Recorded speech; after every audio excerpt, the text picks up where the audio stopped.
Oke, selamat datang kembali di channel YouTube Ruang Para Bintang.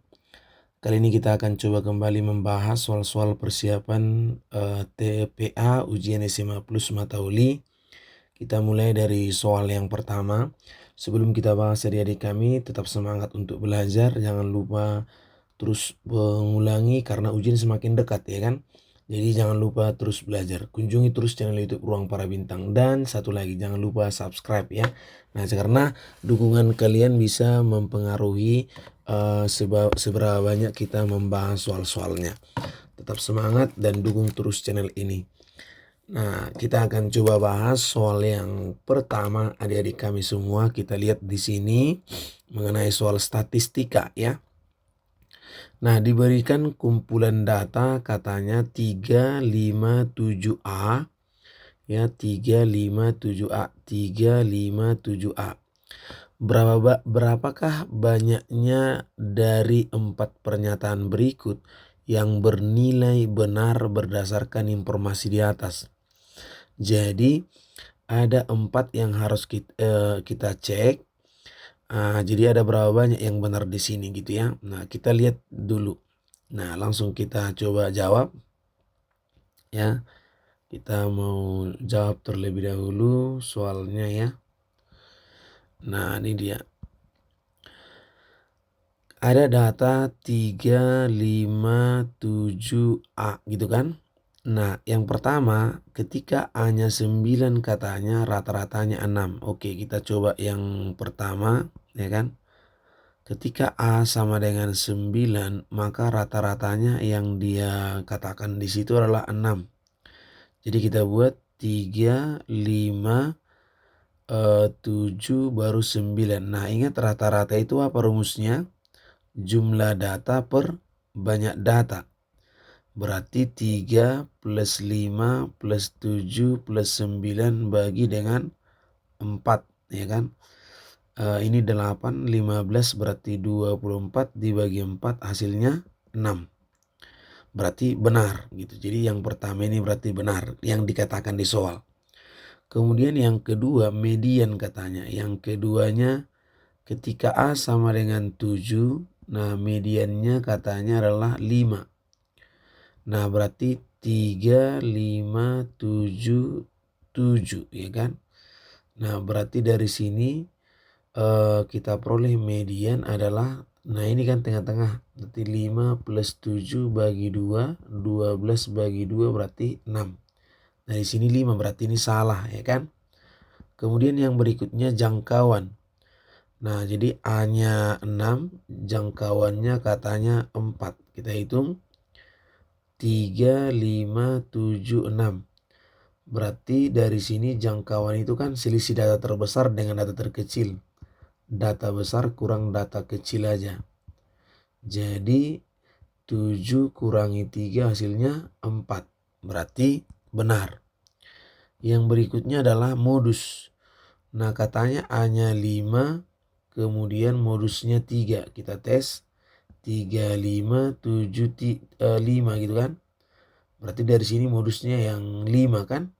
Jadi berarti salah gitu. Berarti ada berapa banyak yang benar? Berarti ada sebanyak 2. Maka jawabannya adalah C. Oke, seperti itu caranya adik-adik, mudah-mudahan bisa dipahami ya.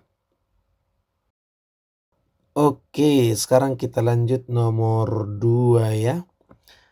Di sini katanya berapakah nilai X? Nah, pernyataan pertama X kuadrat sama dengan X kuadrat kurang 6 sama dengan 0. Yang kedua pangkat 2 dari X adalah 36. Nah, pernyataan satu saja cukup untuk menjawab pertanyaan, tetapi pernyataan 2 saja tidak cukup. Pernyataan 2 saja cukup untuk menjawab pertanyaan, tetapi pernyataan 1 tidak cukup. 2 pernyataan bersama-sama cukup untuk menjawab pertanyaan. Pernyataan 1 saja atau pernyataan 2 saja cukup untuk menjawab pertanyaan. Pernyataan 1, pernyataan 2 tidak cukup. Oke. Jadi di sini kita lihat soalnya dia menanyakan nilai X. Jadi kalau ditanyakan nilai X otomatis nggak bisa kita temukan. Tetapi di bagian yang pertama soal yang ini kan ada dikasih tahu Apakah bisa kita temukan apabila X kuadrat sama dengan 0 katanya. Jadi X kuadrat sama dengan 0. Apabila X kuadrat dikurang 6 sama dengan 0. Bisa nggak kita temukan nilai X-nya? Jadi tinggal kita buat X kuadrat sama dengan 6. Berarti X-nya adalah plus minus akar 6. Berarti bisa kita temukan berapa X-nya. Nah kemudian yang nomor 2. Dari nomor 2 kita lihat pangkat 2 dari X adalah 36. Berarti X kuadrat itu pangkat 2 dari X. Berarti 36. Dari sini juga kita peroleh. Berarti X-nya itu plus minus akar 36. Jadi berarti X-nya ini bisa plus minus 6. Jadi dari sini juga bisa kita temukan berapa X-nya. Tetapi X-nya di sini di nomor 1 dengan X yang nomor 2 itu berbeda. Gitu kan? Nah tapi kita bisa menemukan nilai X dari pernyataan 1 dan pernyataan 2.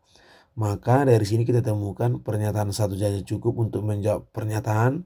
Tapi pernyataan 2 saja tidak cukup. Nah dua-duanya bisa nih.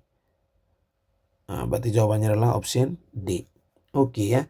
Jadi pernyataan 1 saja bisa, pernyataan 2 juga bisa, tapi jawabannya berbeda gitu ya. Oke, itu dia untuk soal nomor 2. Oke, lanjut kita ke soal nomor 3. Jika 9 pangkat 3X tambah 1 sama dengan 243, maka nilai dari 4X adalah akar 2, 2, 4, 8, 16. Nah baik, kita akan coba jawab. 9 pangkat 3X ditambah 1 sama dengan 243. Nah jadi kalau kita perhatikan di sini ini adalah 3 pangkat 2 pangkat 3X tambah 1 sama dengan 3 pangkat 5. Jadi 243 itu ya 3 pangkat 5 gitu. Jadi 3, 2 kali 3X jadinya 6X tambah 2 kali 1, 2 jangan lupa, jangan harus dikalikan semua gitu ya. Sama dengan 3 pangkat 5. Nah basisnya kan sama. Maka kita peroleh 6X tambah 2 sama dengan 5. Berarti dari sini 6X sama dengan 5 kurang 2. Berarti 6X adalah 3. Sehingga X-nya 3 dibagi 6 atau 1/2. Pertanyaannya kah berapakah? Oh 4X katanya. Berarti dari sini kalau ditanya 4X maka 4 ya kan kali setengah gitu. Jadi jawabannya adalah 2. Maka di sini adalah option B. Oke, mudah-mudahan bisa dipahami. Kita lanjut ke soal yang berikutnya ya. Oke, nah kita lihat di sini dengan katanya dengan X dan Y bilangan positif di mana X lebih besar dari Y dan X kurang Y bilangan ganjil, manakah pernyataan berikut yang bernilai benar? XY genap, X kuadrat tambah Y kuadrat genap, X tambah Y kuadrat ganjil, X kuadrat kali XY genap. Oke, nah baik, kita akan coba jawab dengan mengambil angka sembarang aja. Jadi ingat X-nya itu harus lebih besar dari Y dan X kurang Y-nya haruslah ganjil. Nah haruslah ganjil. Jadi kita ambil aja misalnya 3 dengan 2 kan 3 lebih besar dari 2 gitu ya. Atau misalnya 5 lebih besar dari 3 gitu. 5 lebih besar dari 2. Nah kemudian misalnya 7 lebih besar dari 4. Nah seperti itu. Atau 8 lebih besar dari 5. Nah karena harus sesuai bahwasannya nanti hasilnya 3 kurang 2 itu harus ganjil. 5 kurang 2 kan ganjil. 3 kurang 4 juga ganjil. 8 kurang 5 juga ganjil. Nah jadi kita tes yang pertama. Katanya X kali Y pastilah genap. Nah apakah benar? Kita lihat 3 kali 2 genap, 5 kali 2 genap, 7 kali 4 genap, 8 kali 5 genap. Jadi artinya kalau kita ambil satu angka saja pun sudah pasti dia nanti dari sini misalnya kita ambil pasti dia adalah 3 kali 2 berarti genap. Nah kan gitu. Jadi berarti ini adalah benar. Nomor 1 benar. Kita lihat nomor 2-nya. Nah kita ambil angkanya ini aja. Nah ya kan X kuadrat tambah Y kuadrat adalah genap. Kita tes 3 kuadrat ditambah 2 kuadrat berarti 9 tambah 4 13. Nah kalau kita ambil juga yang ini 5 kuadrat tambah 2 kuadrat 25 tambah 4 29, jadi dia ganjil. Nah berarti ini salah gitu. Nah kemudian kita lihat yang nomor 3-nya. Yang nomor 3 katanya apa? X tambah Y kuadrat itu adalah ganjil. Nah kita tes. Nah 3 tambah 2 misalnya. 3 tambah 2 kuadrat kan 25 itu. Nah 5 tambah 2 kuadrat juga 49 ganjil. 7 tambah 4 kuadrat berarti 11 kuadrat berarti 121 ganjil juga. Maka ini benar. Nah ya, jadi dari sini sebenarnya udah tahu kita bahwasanya yang benar itu 1 dan 3. Maka tanpa menguji yang nomor 4, maka jawabannya pasti adalah B gitu. 1 dan 3. Oke, seperti itu adik-adik, mudah-mudahan bisa dipahami. Oke, ke soal nomor 5 kita lihat. Sebuah truk mengantar barang berangkat dari titik A ke titik B dengan kecepatan rata-rata 60 km per jam dan pulang dengan 80 km per jam. Truk tersebut 2 kali bolak-balik dari titik A ke titik B, menghabiskan waktu 7 jam. Waktu yang dibutuhkan truk tersebut dari titik B ke titik X dari titik B ke titik A sebanyak X menit. Hubungan yang tepat antara P dan Q, X P-nya sedangkan Q-nya 1 jam 30 menit. Jadi sini katanya pilih besar Q kah, pilih B kecil Q atau sama atau nggak bisa kita jawab gitu. Nah, jadi kita lihat di sini, kita coba jawab. Nah, ini misalnya ini kota A, ini kota B. Jadi katanya jaraknya ini tentunya dari sini kemari pasti sama dengan sini kemari gitu. Jadi kita lihat kalau kita anggaplah berangkat dari titik A mobilnya. Dia katanya kalau berangkat kecepatan dari A ke B itu adalah 60 km per jam gitu. Sedangkan dari B ke A, itu kan adalah 80 km per jam. Jadi nah waktu yang ditempuhkan jika dia berangkat baru kembali baru berangkat lagi baru balik waktunya itu 7 jam gitu. Nah, kan itu kan. Nah, dari sini kita lihat berapakah waktu yang dibutuhkan dia untuk sampai ke B, ya kan? Kita lihat. Berarti dari sini ingat jaraknya sama. Jarak dari A ke B pasti sama dengan jarak dari B ke A kan gitu. Maka kita lihat ini kan jadi PAB kali apa? TAB sama dengan apa? PBA kali TBA. Gitu kan. Tapi kita anggap aja dulu 1 kali ya karena dia nanti bolak-balik kan. Nah, jadi ini berarti 60 kali TAB ya kan sama dengan 80 kali TBA gitu.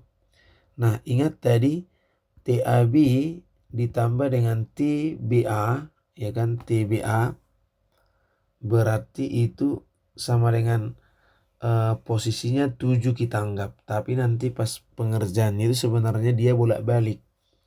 Jadi dari sini kita lihat berarti TAB berarti 7 dikurang TBA kan gitu ya. Nah, jadi 60 kali 7 dikurang TBA sama dengan 80 kali TBA gitu.